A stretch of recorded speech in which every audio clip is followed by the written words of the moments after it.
Okay, calling to order joint committees on labor and technology and education. For decision-making, 3 p.m. agenda, it's Friday, February 9th, we're in conference room 229. Okay, we just have one bill, Senate Bill 3090, relating to workers' compensation. Okay, this would allow newly graduated high school students to be eligible for workers' comp coverage during the summer following their graduation, while participating in department-sponsored work-based learning programs. Okay, so we're going to go straight into decision-making, Chair. Is that okay? Yes. Okay, thank you very much. The recommendation is to move this as a Senate Draft 1, just with some technical amendments and an effective date of July 1st, 2050. So, Thank you very much. Vice Chair. For Senate Bill 3090, Chair? Aye. It's to pass with amendments. Vice Chair votes aye. Senator Ihara? Aye. Senator Lee, excuse. Senator Favela? Aye. Chair, your recommendation is adopted. Thank you. Thank you. And for the Committee on Education, the chair has the same recommendation to pass with amendments. Chair votes aye.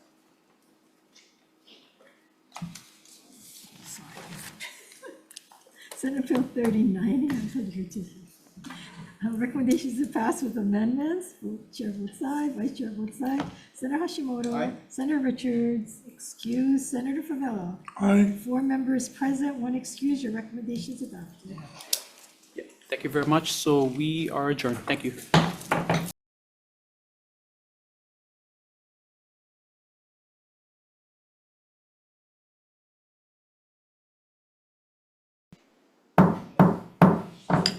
Good afternoon. Welcome to the Committee on Education for our Friday, February 9th, 3:05 agenda. First on the agenda, I have to read this opening remark, sorry. Force us to do this. Welcome to the Senate Committee on Education. Today is Friday, February 9th, 2024. It is 3:05 p.m. We are in hearing room 229. This meeting, including the audio and video of remote participants, is being streamed live on YouTube. You will find links to viewing options for all Senate meetings on the live and on-demand video page of the legislature's website.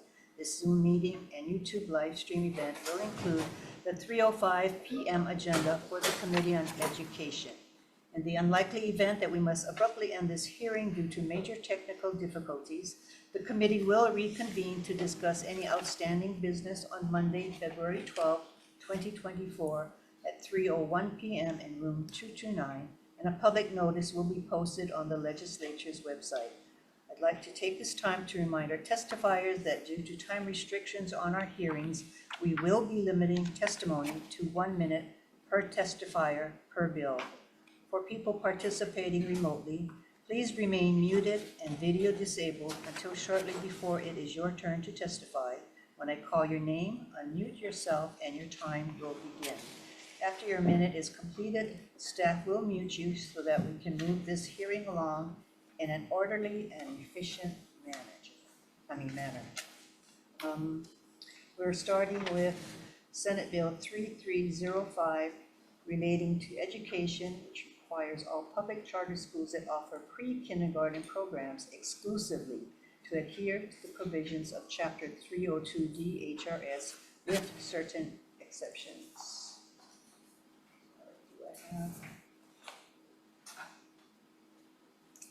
Do I have our testifiers?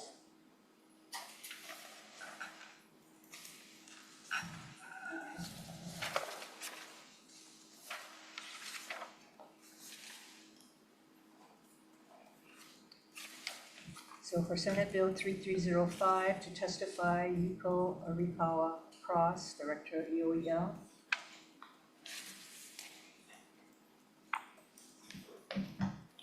Aloha Chair, Vice Chair, member of the committee. I'm Yuko Arikawa Cross, Director of the Executive Office on Early Learning. We are committed to expanding early learning opportunities for all keiki, and we support SB 3305 and defer to the Hawaii Public Charter School Commission. Thank you. Thank you. Next to testify, Danny Vasconcelos Jr. for State Public Charter School Commission. Good afternoon, Chair Kidani, Vice Chair Vice Chair Kim, Senator Hashimoto, Danny Vasconcellos on behalf of the State Public Charter School Commission. First, mahalo to Chair and the committee for hearing this measure. The Commission is in strong support of this bill. I'll just provide some brief comments to clarify the intent of this bill. Again, this applies only to pre-K only charter schools, meaning that these will be schools that do not have any K-12 students. They'll only be serving our pre-K schools. The Commission just recently approved its first pre-K only school that would be packed parents and children together, Village Parkway Charter School. They are scheduled to open 4 pre-K classrooms, hopefully at the beginning of calendar year 2025, out in the Kapolei Village Parkway development. And just for the committee's clarification, the areas of the statute that the pre-K only charters are exempted from would be the per pupil funding statute. Pre-K is funded separately through a direct appropriation and would not be subject to the per pupil formula as the K-12 charter schools are. Weighted student formula, while charter schools are not funded weighted student formula, Section 29 allows for that option, and other things such as athletics, computer science, and the career development program that is currently in our high schools. Mahalo again, Chair, and I'm available for questions as needed. Thank you, Danny. Is there anyone else here wishing to testify on this measure? Come forward, please. State your name. Proceed. Aloha, Angela Melody Young, testifying, wishing to comment on behalf of CARES, a grassroots initiative. So this measure is about statutory exemptions for charter schools, and Chapter 302D, the statutes governing public charter schools, is now being upgraded by adding a new section applicable to pre-kindergarten only public charter schools. And CARES just wants to express that we're worried that the terminology and concepts explained here are not clear. We have to consider the process from the charter school's perspective. And if you take into account the application process, I went back to listen to hearings from 2021 from House Bill 1220, the bill relating to allowing the authorizer's staff to provide technical support up until the completed charter application is submitted, and it clarifies charter application notice requirements. Charter schools have a lot of barriers to go through, and the Board of Education runs RFP to authorize charter schools, and under statute, there are requirements as to who can apply to be a charter school. And the RFP is supposedly only supposed to be a 2-step process. The school proposes and then submits intent to apply, and then commission has written into RFP priority areas what they're looking for. And once commission makes a decision, the schools are invited to apply as a full application to explain the model and the curriculum. And from that hearing in 2021, there were a lot of questions. Running a school is not something to take on lightly. And from a charter school's perspective, one that was in the process of applying, was that people were not helpful during the application process and that it was a very lengthy process. And so if there are exemptions here being considered in this measure, I think this is something to consider the entire application process. And also charter schools, I'm not too sure. Melody, Okay, thank your you. 1 minute turned into 5, Oh. so your time is up. Thank you so much. Is there anyone else here wishing to testify on this measure? Thank you. Question? Charter schools?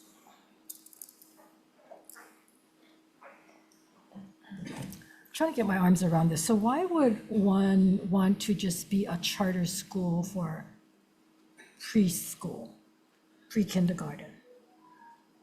These would be primarily programs that are part of the pre-K expansion. So PACT, I'll use PACT as the example. I'm familiar with PAC, but So maybe this would outside be of the PAC. public-private partnerships that we're looking at to assist with that pre-K expansion. So PACT would be moving the 4 classrooms that it's planning to open out at Parkway Villages.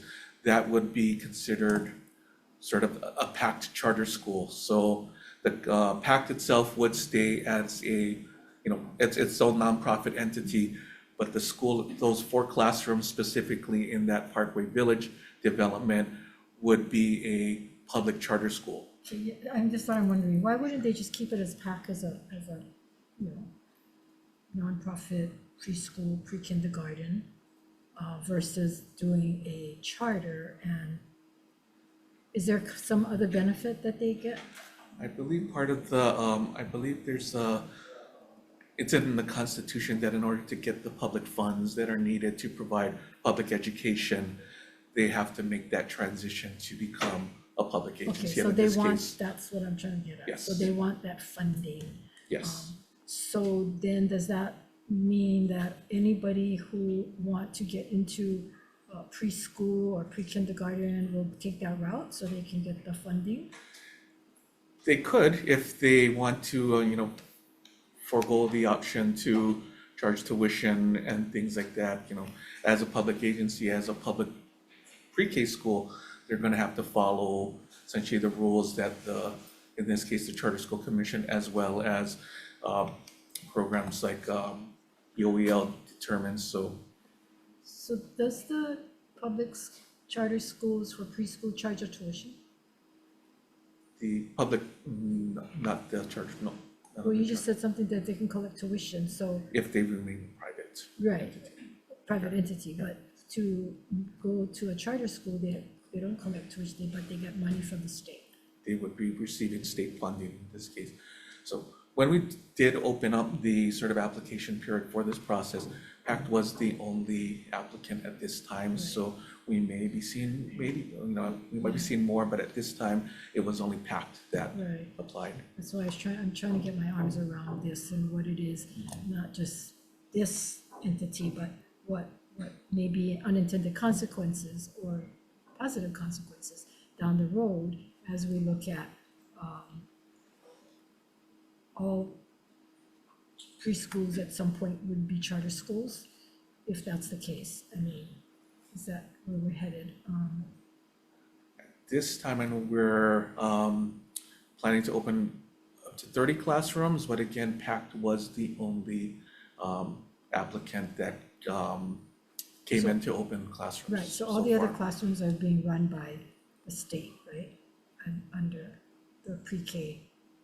It'll be, program. the commission would serve as the oversight authority for this. So in this case, we'd be working with PACT. PACT would be considered, in this Right, case, but one of the overall Lieutenant Governor's program and all the classrooms that we're so far opening and projecting is all being run by the state and not charter schools. in this case, for this program, it would be a charter school. No, I'm not sorry, this Chair. program. I'm talking about all the classrooms that are being projected. Right now, none of it is being projected for charter schools. It's just being projected for, run under the state, right? DOE or whatever. Correct, yes. Thank you. Thank you. Thank you. Further questions, members? Thank you, Dan. Thank you, Chair. One question. So who proposed the particular sections?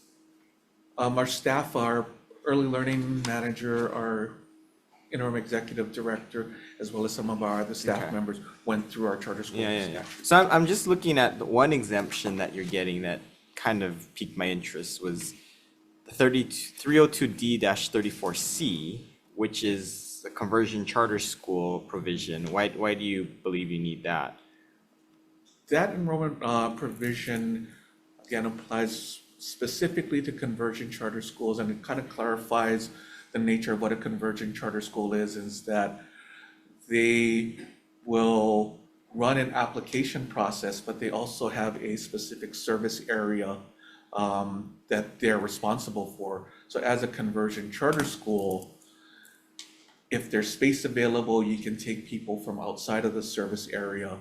But for anyone that exists within that conversion service area, just like the DOE, a DOE homeschool would operate, anyone that lives within the service area would be eligible to get into the conversion school. Right. So in this case, we wouldn't see any providers that would come in as conversion schools. They would come in as a already existing charter school, or they'd have to go through that conversion process first. Right, because it's an existing school converting, right? But if we play it out in the future, potentially, if they're converting and they have a pre-K program, we wouldn't want them to continue that pre-K program. It would fall under the sort of, I want to say umbrella of it being a standard regular charter school, not the pre-K only charter school, right? Because in order to convert. Okay, so it would still apply. It would not apply, I'm sorry. Right, a conversion school is a K-12 DOE school that would convert. No, but it could be pre-K now that we're adding it, right? We could, I'm just playing it out in a few years, right? You may not be now, but you're giving it a permanent exemption, right? So I'm just trying to understand if you've thought out that far. I know you're in the infancy stage and you're only thinking now, but I'm just thinking if you thought it through.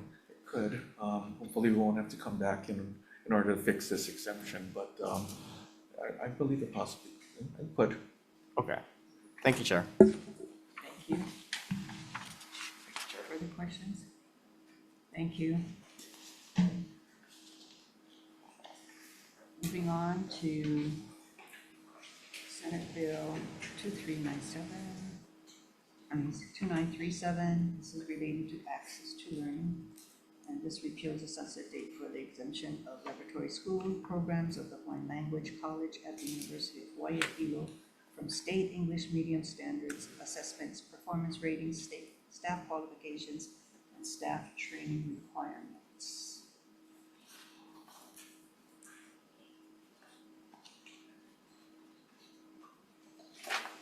To testify, Rico Abakawa.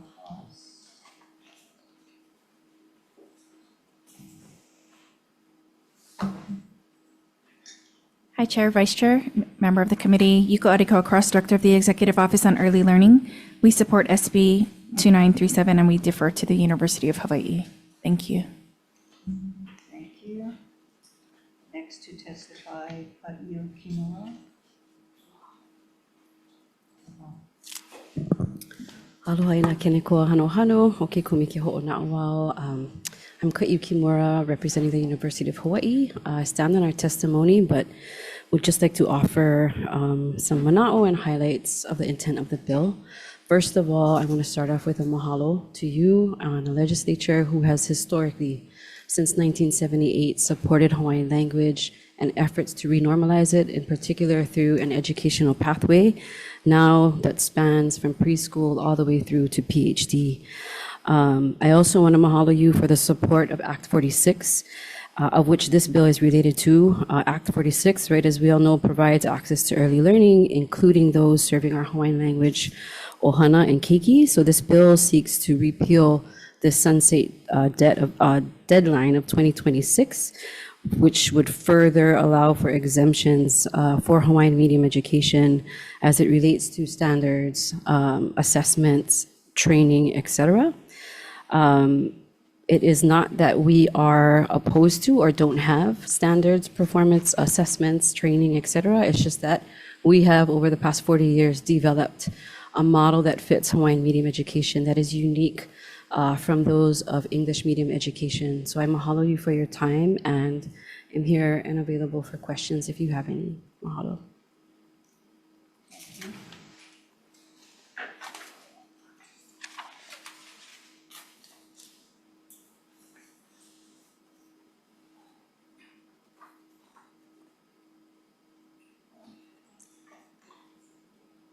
Is there anyone else here wishing to testify on Senate Bill 2937? Members' questions? Yeah, I guess I have a question to you.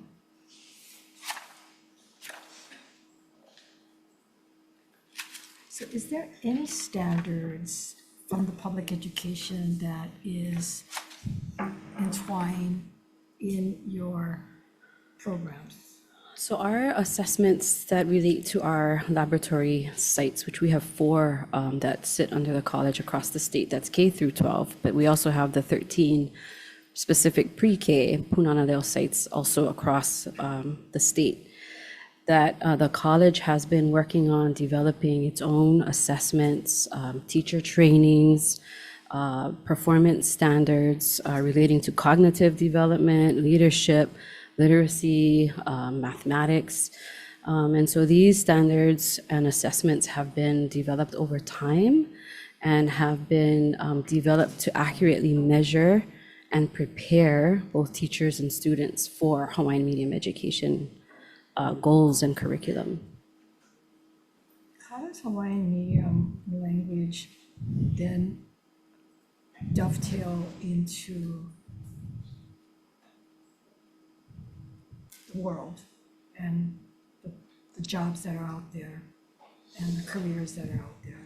Yeah, I think, 40 years ago when the movement first began, there was a lot of question as to whether or not the students coming out of this type of education system would be prepared for the workforce to take care of their families and their communities. And we've had now the, benefit of being able to see how the students are performing when they come out of high school and moving on. So I think we still have a graduation rate from high school of 100%. We still have very high, continuation rates into higher education. The students are equipped and capable of going into English medium higher education institutions and excelling. We have students who have become teachers and have gone back to contribute to the education pathway that they were afforded. We have business owners, we have politicians, we have a gamut. Well, we have leaders, leaders in our community. So I think the skills, besides the academic content taught through Hawaiian language, I think the Hawaiian medium pathway also affords these students a sense of giving back to their community, because Hawaiian medium education is still not, the mainstream, right? It's not the normal path. So there's additional lessons in that. So I can understand it in Hawaii, but when it comes to how do they compete with the rest of the world? I would say, as you asked the question, I see some of the faces pop in my mind. We have a graduate sitting as a professor in linguistics and neuroscience at Oxford in England. We have students that move on to Ivy League colleges on the East Coast, and they're doing well, and they're coming back home to contribute. Our professor sitting in Oxford is actively working with our college right now to help develop AI technologies that are through Hawaiian language. So I think we are seeing the fruits of all of that hard work come back beyond expectations. Well, I commend you guys for that. I recently was at a conference on the mainland, and we were given a presentation on how America, US, compares to the rest of the world. And we were last in every single area, mathematics, in science, in English, and we're not just last, we are like years behind. All these other countries are years ahead of us, all foreign countries. We are, and I'm sure Hawaii is a small microcosm of the whole US thing, but as when it comes to us competing, and so I'm just concerned about, we talk about we want our people to be able to gain an education, be able to compete, and be able to be tops in their field. And I don't know if we're limiting them by exempting some of the standards. And I understand assessments, I understand that, we're different from the mainland, obviously. But at the same time, at the end of the day, we have to compete with these differences with the people on the mainland and the rest of the world, the way the world is becoming smaller. So I just hope we're not handicapping. That's all I'm concerned, that we're not handicapping. And yes, you're gonna have, a lot of success stories, but what is the average, the people that are not at, those that are superior, the generals?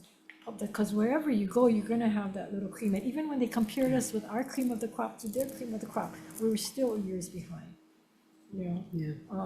So that's my concern, and I noticed there's a testimony that also raised some other concerns about, whether or not we are lessening our kids or not giving them everything that they should be getting. And I can appreciate that. And I think it's more so of, it's difficult to hold English medium standards as the bar when it's not equivalent to Hawaiian medium instruction, right? So it's about being able to accurately measure Yeah, I'm not sure the it's the progress. measurement. I don't have a problem with the measurement because As a standard. it's very difficult to measure somebody who doesn't speak English as their first language to someone who is a Right. second language. So Right, I right, get right. that. But this one individual says, then why would we want to adopt a different set of standards for ethnic Hawaiian children or children of any race merely because they're being taught through the Hawaiian language? So Yeah. again, it's not necessarily the assessments, but giving them a well-rounded education Yeah. and how that culture then fits in or maybe not fit in or has to bridge, Yeah. the different worlds. I went away to school and I encourage people to go because it's a whole different lifestyle and a whole different set of social standards. It's a whole different ways of and adapting. Doesn't mean that I lost my culture, but it just means that I can now understand when I'm in those situations, I can deal with that. So And I think that is exactly one of the strong values that is inherent or embedded in Hawaiian medium education. It's about constant adaptability and being able to articulate and constantly being able to have to translate, right, between worldviews. And that's a strength that I think is difficult to have if you're just in the English medium. One thing I want to offer too, though, to that point in the testimony, is our education system is not about ethnic Hawaiians. It's about any family and community that is interested in speaking Hawaiian language once again, whether at home or in the community. So it's not limited by ethnicity. Also, I just wanted to add that Hawaii has been recognized recently. So we at the college and all of our consortium partners recently have been authorized, awarded the first National Native American Language Resource Center by the U.S. Department of Education, who is charged to work with other Native American language communities exactly on these things like teacher preparation, assessments, standards. I bring this up only because I think it demonstrates that we here in Hawaii are helping to set a model and a standard for the entire nation as it relates to Indigenous language education pathways. And I think that's something to also be proud of back here at home. And like I mentioned at the beginning of my testimony, the legislature here has been a key partner in ensuring the success of the language. So mahalo. well, I hope things have changed because when my son was 3, I think, I tried to enroll him in Punanaleo, and they wouldn't accept him because one, we didn't speak Hawaiian in the household. And even though I was willing to go to classes or whatever, they wouldn't take him, even though he's part Hawaiian. And the other reason they wouldn't take him is because they said, what is he going to do? He's going to continue on to a Hawaiian land. I said, well, if he gets accepted, he's going to go to Kamehameha. And they said, and I thought, okay, Kamehameha, right? They go, well, they don't have a Hawaiian program there. And so they wouldn't take him. And I felt that he was Hawaiian, he should learn his language at a young age. But they wouldn't, not that he's gonna go into it for the rest of his life, but, the whole thing about, appreciation of your language, appreciation of your culture. I thought, what better way to get him at a young age, but not That's right. necessarily pigeonhole him into going to a Hawaiian language all the way through to college. Yeah. So I hope that attitude has changed over the years, because certainly I thought that was a missed opportunity for them, and of course for my son to have that. The other question I have is, the exemption goes until 2026, that you're in here at 2024. So Yeah, we just wanted to be proactive in that, recognizing that again, we have What we're seeking for continued exemption on are things that we have in place and want to continue to strengthen. But it's not as if it ends this year, so. Correct. It's been, 4 years since the act passed, and so we've Right. been They thinking we gave you have a 2 more 6-year years. sunset. Yeah, also recognizing though, like Yuko had mentioned with the roadmap that the Executive Office of Early Learning and their board have approved, which is the implementation plan for Act 46. In that implementation plan is specified to seek legislation for the perpetual exemption of Hawaiian medium education from English medium standards. So we thought we'd be proactive and come in, bring this before you in alignment with that, but also in recognizing that 2 years away it'll be here before we know it. Okay, thank you. Mahalo. Thank you, Ms. Kimura. So I assume that the staff of Kekula o Wahi o Kalani o Pu'u would, at this point, be wondering what's going to happen to them in a couple years if we don't pass this measure. And I assume that I'm hoping that us not passing it or deferring it again would, put some burden on whether or not they want to continue teaching there or look for something that's going to be more stable. So has that come up at all in any of the discussions that your staff may have had with you or others? Yeah, sure. There is concern if this does sunset, and then therefore the shift in standards and assessment would have to be in alignment with English medium, because that would cause a lot of disruption, I think, in terms of teacher training and preparation for the classroom.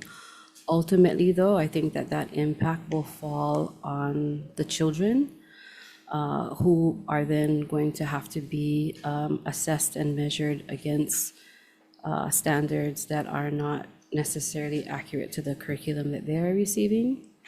So I think that would be perhaps the ultimate impact, negative impact, should this sunset. And what is the number of staff that you have? Oh, I feel I have to get back to you because we have the 13 sites statewide. I'd have to get back to you with that exact number.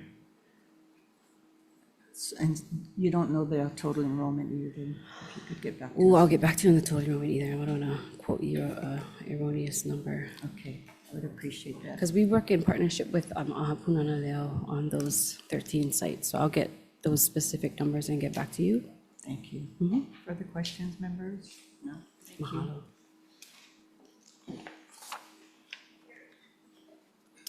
That is our last testifier, so we will move on to our final bill. Senate Bill 2476 relating to dental hygienists authorizes licensed dental hygienists to perform preventative dental sealant screenings and apply dental sealants on individuals under certain conditions in a Department of Education school-based oral health program. To testify, Superintendent.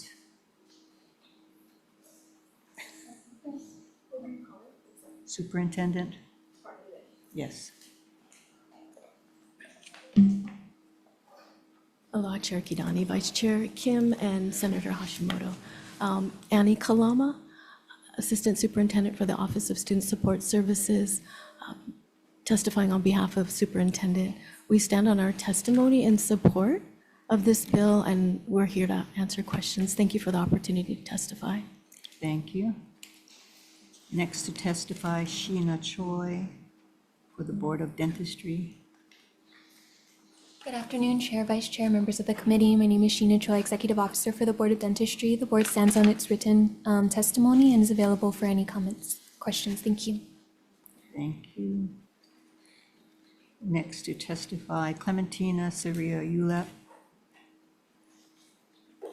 Good afternoon, Chair Kidani, Vice Chair Mercado Kim, and Senator Hashimoto. My name is Clementina Seria Ulep, Dean of the UH Manoa Nansuat Parrawat School of Nursing. Thank you for the opportunity to testify in support of Senate Bill 2476.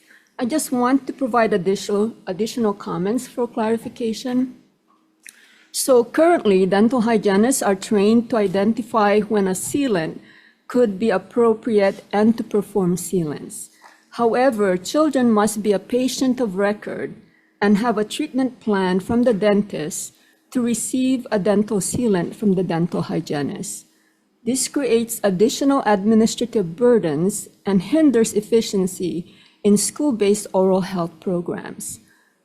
The aim of this legislation is to allow a dental hygienist to apply dental sealants in a school-based oral health program without requiring a treatment plan from a dentist and without being a patient of record with a specific provider. This is an effective, cost-free solution to supporting needed school-based oral health programs. Thank you. Thank you. Patrick Donnelly. Not present on Zoom, Chair. Thank you. Department of Health. Good afternoon. My name is Matthew Shim. I'm Chief of the Family Health Services Division.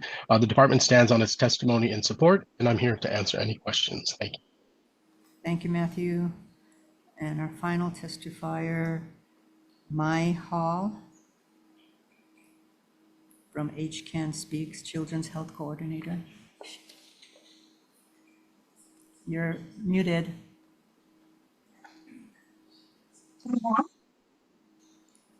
Yes. Chair Kidani, Vice Chair Kim, and committee members. My name is Mai Hall from the Hawaii Children's Action Network Speaks. This proposal is an effective, cost-free solution to expand school-based oral health programs. These programs are designed to reach our most vulnerable children from our low-income families because they may not be as likely to seek out oral health care and are at higher risk for other tooth decay problems.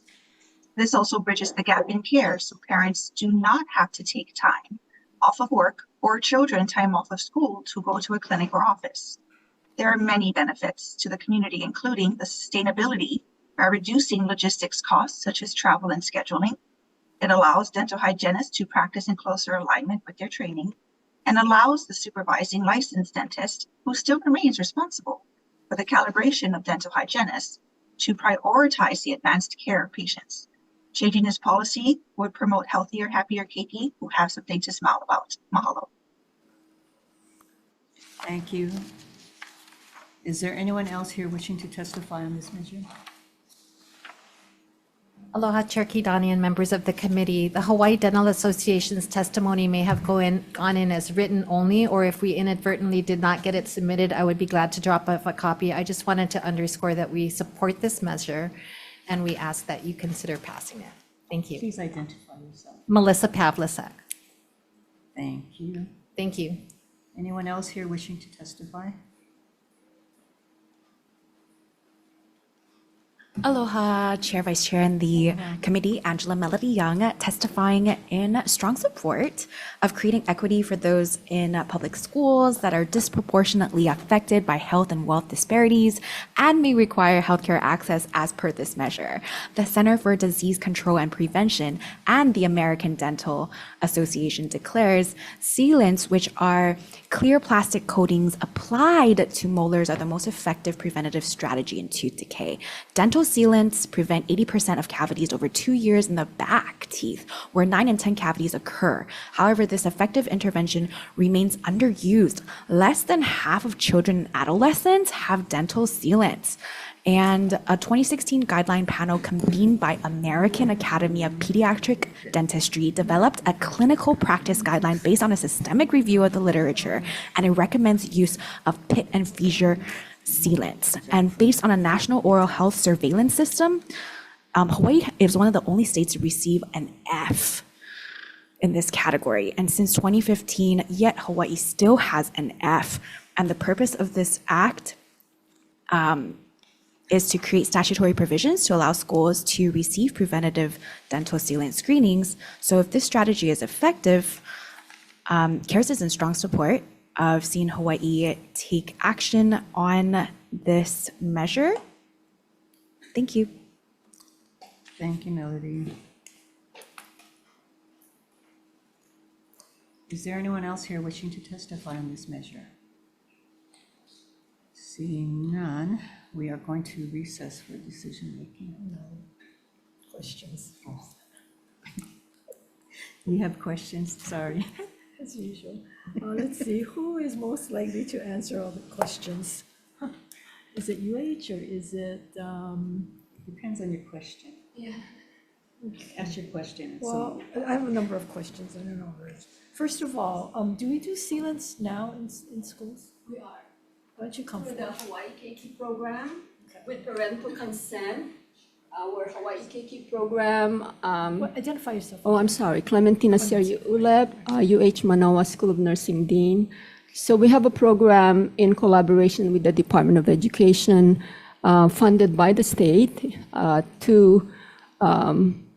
we have this Hawai'i Keiki program. And in that Hawai'i Keiki program, one of our services is to provide dental sealants for students who are in need of it. And it is very much an issue. We have the highest decay among our children in the United States. Okay, so right now we have it in the program. It's just that they cannot apply it unless they get a treatment plan from a dentist. And they have to be on record a patient of a dentist. So if they have no dentist and they get treated in the oral program,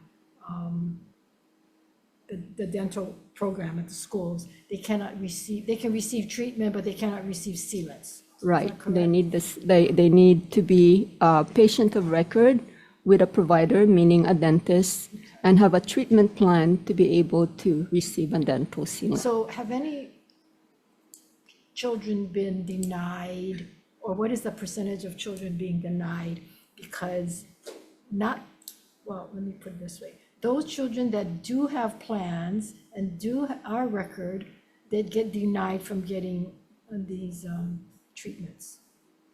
I'm sorry, I don't know those, I don't know the response to that question, but I can get it from you. Okay. So not only are we asking for the dental hygienist to be able to perform this without a plan, but you're asking for the requirements to allow people with no insurance and no plan to also receive it. yes. So it'll be up to the dental hygienist to say whether or not they should get it. Yeah, they have the ability, they're trained to be able to screen and assess and determine if a sealant is required. What is the cost for these treatments? That's another good question. The dental sealant program, by the way, is funded by the Hawaii Dental Service at this point. Yeah. Cost per treatment you wanted to know. So the Hawaii Dental Service, private entity, funds it?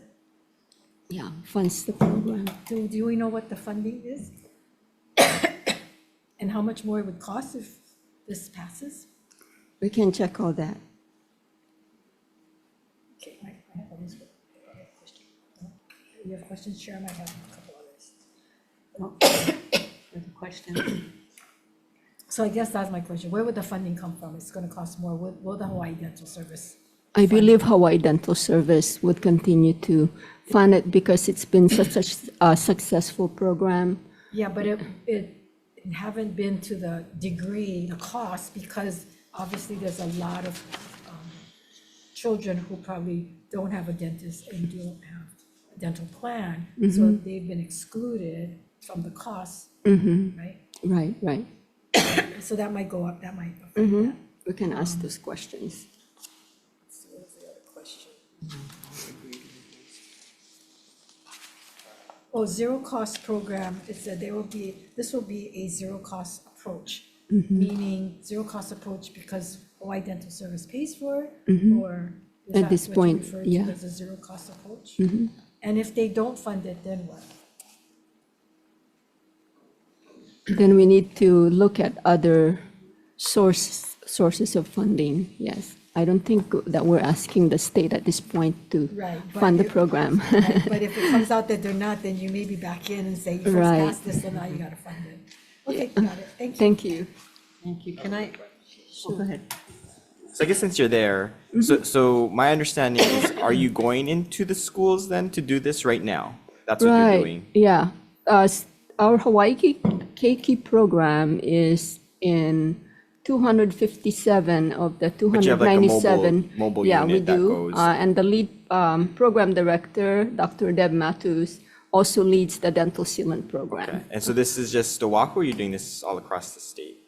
All across the So state. each island has your We have a own Hawaii mobile- the Hawaii Keiki program expands the whole state. Okay. Yeah.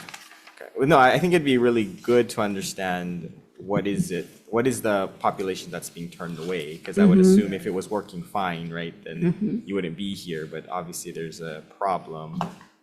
So I think it's good to know just to see what the universe might be. So I think that's been a really good question. So thank you for the clarification. Thank you. Yeah, so I was wondering if there are risks involved, if there are pre-existing conditions in the students that are having this. They have a cavity or whatever, would they still perform? So in that case, then the dental hygienist would consult with a dentist and refer them to the dentist. Are the dentists agreeing with this? Yeah, the Hawaii Dental Association and the Board of Dentistry, as you know, are both in support. Good. Yeah. But if this family assuming that they don't have a dentist and cannot afford to go to a dentist, then, and then what? Is there dentists that you can refer them to that have Yes. services free of They charge? would refer for- them to the appropriate dentist. Yeah. I see. Thank you. All right, thank you. Okay. We're going to recess for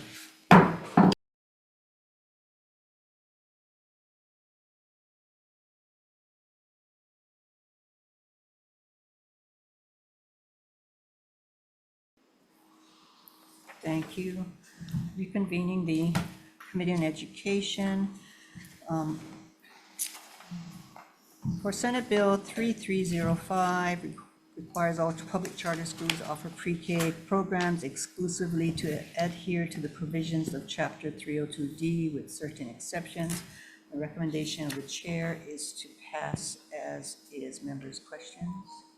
Chair votes aye. Recommendation Senate Bill 3305 to pass unamended. Chair Kidani votes aye, Vice Chair votes aye. Senator Hashimoto. Aye. Senator Favela. Aye. Senator Richards excused, 4 members in the affirmative. Recommendations adopted, unexcused.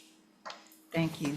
Moving on to Senate Bill 2937 relating to access to learning, repeals the sunset date for the exemption of laboratory school programs of the Hawaiian Language College at the University of Hawaii Hilo from state English medium standards, assessments, performance ratings, staff qualifications, and staff training requirements. Recommendation of the chair is to pass as is.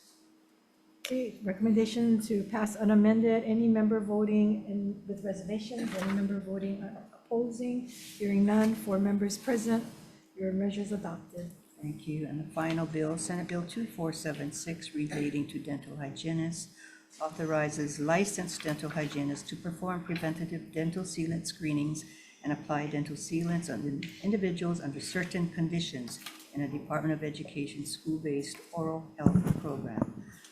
Recommendation is to pass as is. Chair votes aye. Members, anyone voting with reservations or opposition to Senate Bill 2476 unamended? Hearing none, recommendations adopted. Thank you, members. Meeting's adjourned.